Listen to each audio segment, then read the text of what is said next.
Welcome to Breathe California TV. Each week we present a program on protecting your lungs. Health care is largely oriented towards treating people who have problems, but I try to focus our show as much on prevention.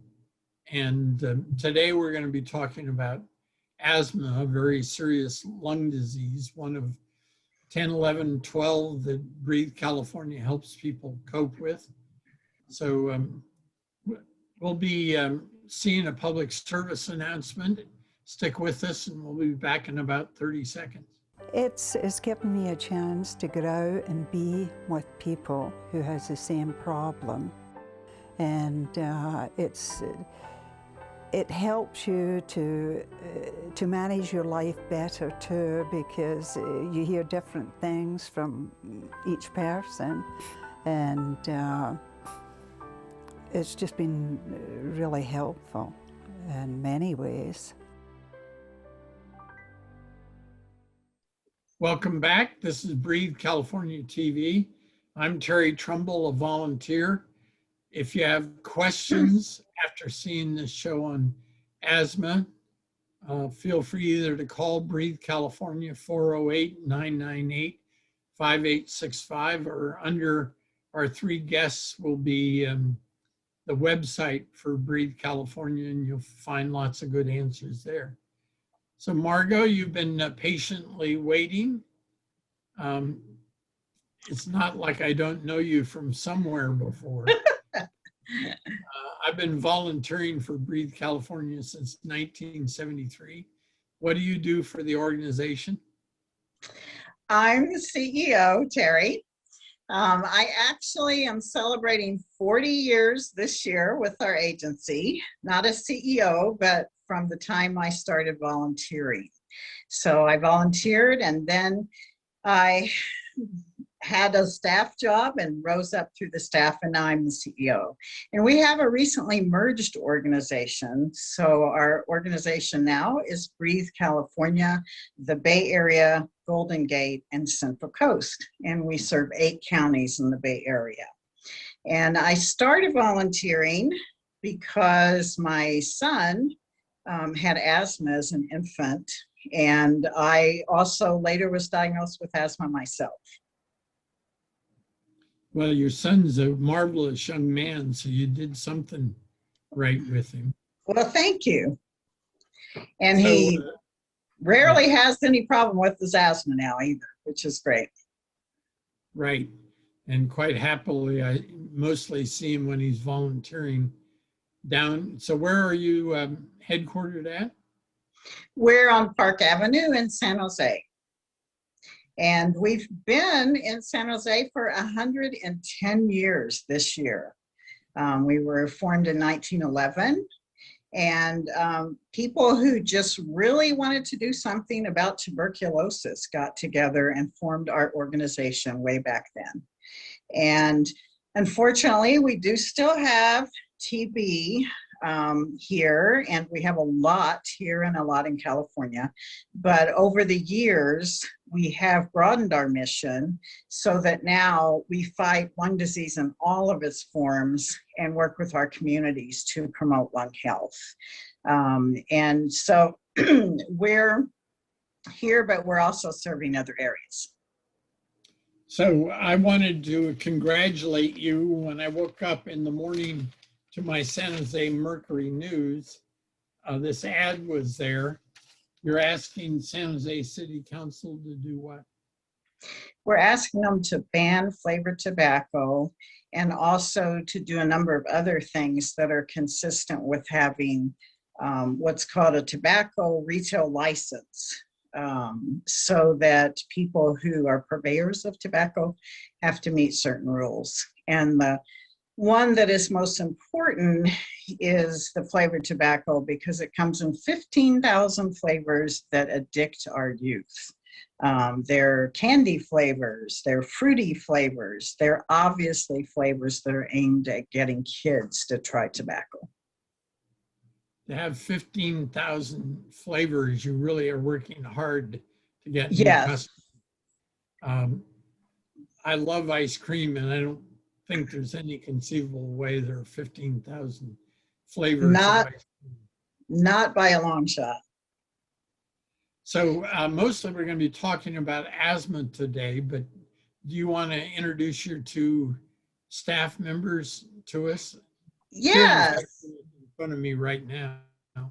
yes. Karen and Dolores form our asthma team, and they do different things, but they are both now sharing home visits, and they will be talking with you about that. And Kieran Kaur is the project manager for the big new grant we're going to be talking about. And Dolores has been with us many years as our community health educator who goes into people's homes and talks with them about how to work on on asthma, how to get it under control and the medications and so on. And she'll describe that. So I think my favorite thing that Breathe California has been doing is a summer camp for kids who have lung problems. Yes, Camp Super Stuff. That's Right. how I came to volunteer, Terry. I first worked at Camp Super Stuff, and that is a camp that is for kids 6 to 12 years old. And in the past, it was always all in person, and kids got to be with other kids who had asthma and had a great time. And it's a typical summer camp with those activities and also asthma education. But of course, the pandemic has changed everything. So this year we're hoping to do a hybrid camp where at least we will have some meetups in person for the kids. We're even thinking of going to Raging Waters, and where we will be having a family picnic like we used to. But otherwise, a lot of it will be online, so it'll be hybrid. So all of the information they learn about asthma itself and what happens to their bodies when they have asthma and how to recognize their triggers and how to take measures to avoid their triggers and the right way to take their medication and how to use peak flow meters and spacers and things like that. All of that will be done online, sort of like school, which they're all used to now. And then we'll have some times that we will all be together and have fun. Well, the have fun is the one that got me to most like this. When I went to summer camp, I had an advantage over some of the kids that were there because I was disgustingly healthy. And, it's real obvious that it isn't quite fair to put people with a disability in competition with people like that. And that's one of the things that we try to train them on is how they can get ready for exercise, for instance, by taking their medication, and then they can compete. Maybe not on everything, because some things take a lot more breath power than others, but we do try to help them live as normal a life as anyone else. And it's certainly very doable if they manage their asthma. So Karen, you're the manager of the Asthma Mitigation Project. Yes. Tell us all about that. Who's funding it and what does it do? So it's currently being funded by the Sierra Health Foundation. I'm the asthma health educators, and so I go out and do the asthma home visit. Sorry, we're not going out and doing the asthma home visits, but we're doing them virtually right now. We've recently started off with a lot of outreach, and now we've been getting referrals from partnering with clinics, and so we're out there trying to get a lot of Zoom visits or through FaceTime and trying to reach families that need us. So how badly has the epidemic slowed you down? You mentioned Zoom, but I can't imagine it would be able to do everything that you used to do. Yeah, it has kind of slowed. Recently there has been less asthma cases, like kids are going to the emergency room less, so there's less referrals coming in that direction. And we've had a little bit of a harder time reaching out to schools and everything because everything was done virtually. And the Zoom setting or the virtual setting, trying to reach families, it's in some sense made it easier to reach certain families that are less available, but in our perspective, we have a harder time with the home assessment portion because you can't see everything through like a FaceTime or a Zoom. So that's where it's kind of the limitations come in. I would think that in the midst of this COVID epidemic, there would have been more demand, at least going to hospitals, start to develop symptoms, and parents would be more prone, or the individual more prone to think he's got a COVID problem. Do you have any rationale for why there's less activity on asthma? It's because the kids have been indoors and they've been wearing masks when they go out. There's a lot of sanitation that's going on. That's kind of limited their exposure to viruses and bacteria that are out there that usually will cause their asthma to flare up and have symptoms and more serious cases. So that's one of the major reasons that there's less cases going into the emergency rooms. Well, try to keep that quiet. We're never going to get rid of our masks and feel like a return to normal if we realize the benefits and all sorts of things, not just COVID, from what we're doing. So what makes this project different than other kinds of things involving home visits? So it's much more comprehensive, and it's really well funded. We're able to provide a lot more services because of the funding we received. And we're able to reach out to all, basically families in all the different 8 counties that we serve. The asthma home visit, when I say it's comprehensive, so we start off with education for parents, for children, for the adults, and also for seniors. And we provide them training. We do demos for them. And then we also have the environmental assessment that's part of the home visit, where we try to identify hazards or triggers that are in their environment.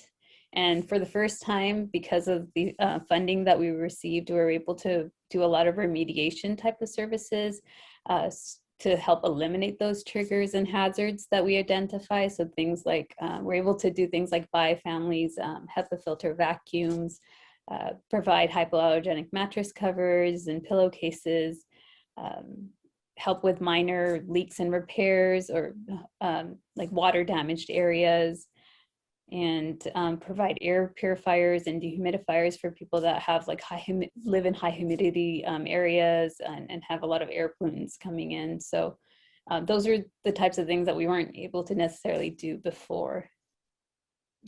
So we're about halfway through this program. For our audience, we'll tell you more about asthma and things you can do to prevent and enable yourselves to be healthy instead of getting sick with this. We'll be talking with Kieran and Dolores after we come back from a 30-second break. See you then. My name is Rene Montez. I've been using the CPAP machine, I would guess 10 years. I got so accustomed to it, I don't go anywhere without it. I take it with me everywhere. From the moment I put it on, I thought it was the greatest thing because the breathing was a lot easier, and after using it for a couple nights, I felt a lot of energy. Breathe California is fabulous. So welcome back. This is Breathe California TV. We're trying to pump all the information on asthma that we can to help our audience here in San Jose and Campbell cope with the disease, or even better, not even get it. So Dolores, tell us a little bit about what you do for Breathe California. Well, I've been with Breathe California for over 10 years. And during those years, I've been doing home visits I work mainly in the Central Coast area.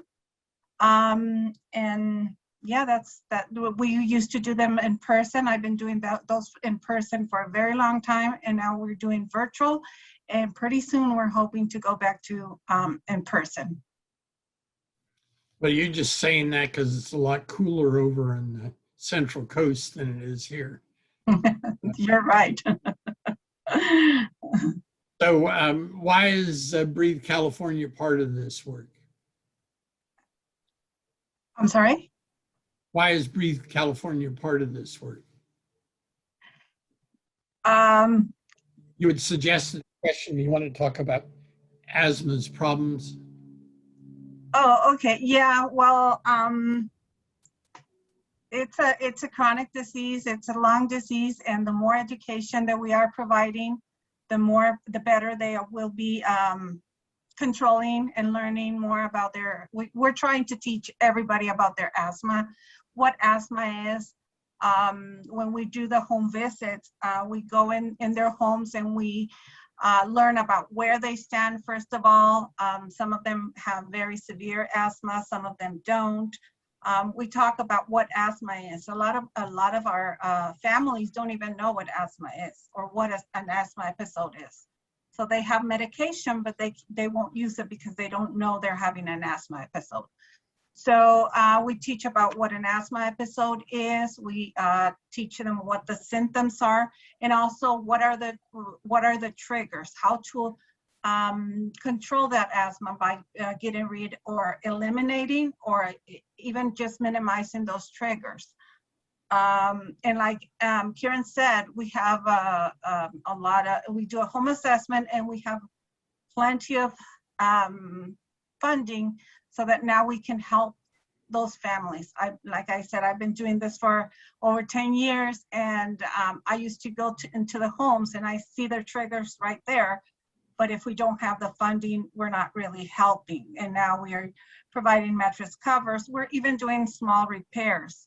We are right now working in a home that has had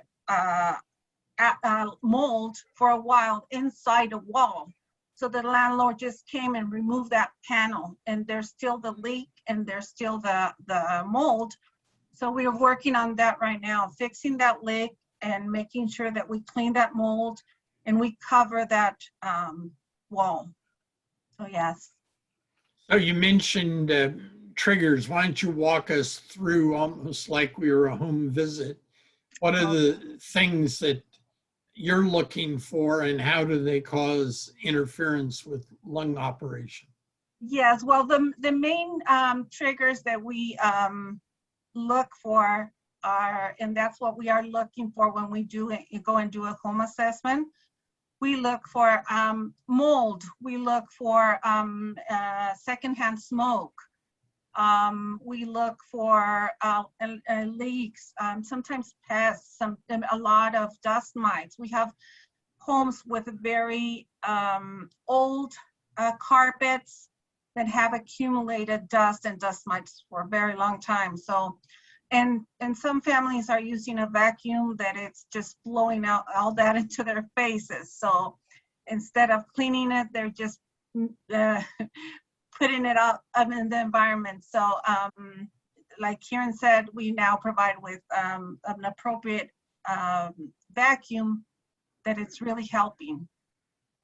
And so I think the most grateful one of my students has ever been was when she had a mold problem, and the landlord refused to do anything with it. And do you help in that situation, or are you too worried at Breathe California about legal involvement? No, we do help them, and we do ask for acceptance from the landlord just to protect ourselves. But yes, we do help with like I said, with the cleaning, and also we provide with dehumidifiers, which will help the home the humidity stay low, so that it doesn't keep building up. So yeah, we have, it all depends. There are more severe cases, so it depends on the case. That's what we will do. But yes, and when we also teach the families how to clean when there's really mild cases, how to clean it without intoxicating themselves with all those chemicals. So a little more green, non-toxic recipes for cleaning. Yeah, I really understand that. This TV show actually started with a gentleman who was distressed that his attempt to sell cleaning products that were less damaging wasn't working very well. So he started talking about environmentally sensitive products.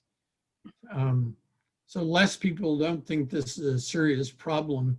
The county Santa Clara County had to give up on 2 buildings, one a new one and down at the San Martin Airport for mold, and the other was a floor in the Central County building at 70 West Heading. So these are pretty serious problems you want to cope with.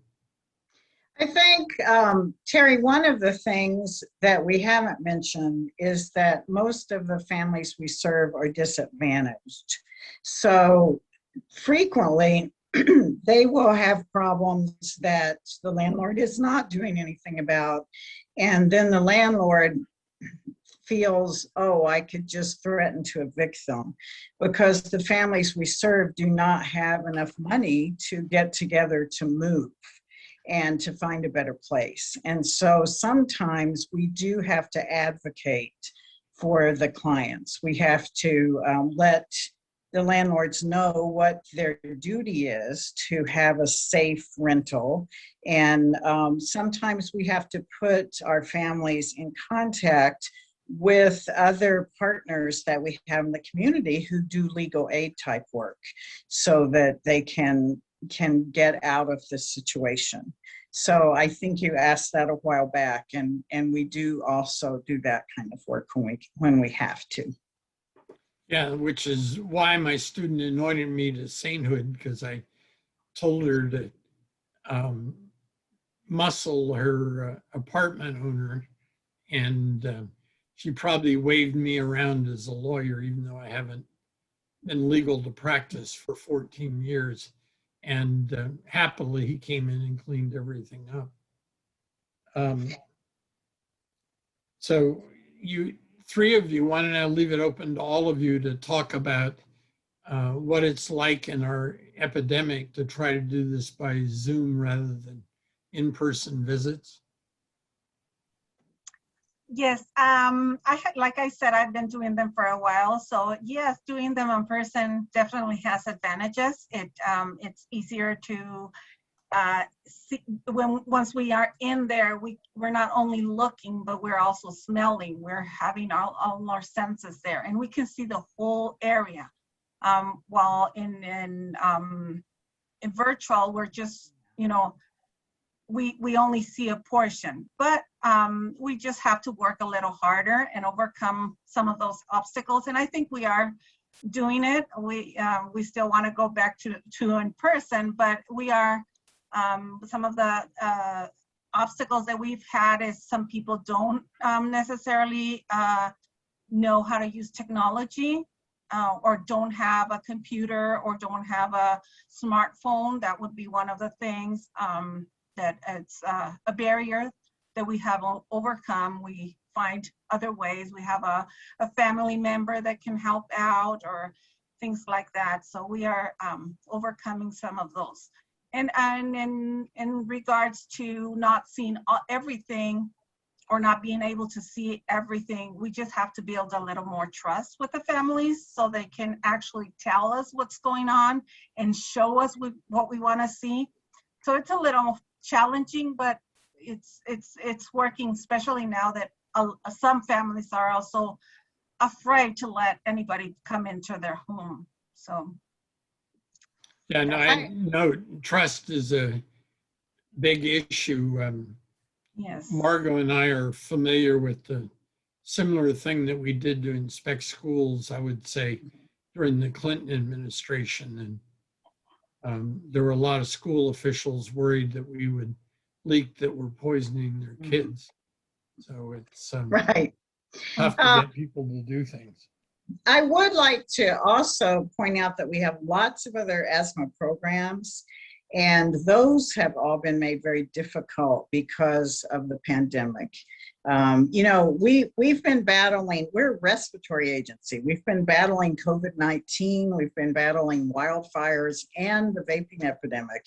And so to get out and do everything about asthma that we need to do, it's been difficult because we train parents, we train school nurses. I think Karen mentioned that we train seniors about asthma. And so I want to give a shout out to some of our local support because we have some supporters for our asthma programs that said to us, do what you need to do. If you need to spend money on Zoom, spend money on Zoom. If, you know, forget all the things that you said you were going to do and do the best you can during this pandemic. And that would be El Camino Health, Peninsula Healthcare District, and Mocha Foundation. They're, you know, you can't beat local support. So we're so happy that we were able to convert everything to distance learning. So I've got to interrupt you, Margot. We're out of time. You did a good job of wrapping up the whole thing. And I think everybody appreciates the work that the three of you are doing. So I hope people will tune in to see the show next week where we'll cover a similar topic vital to their health. Good night.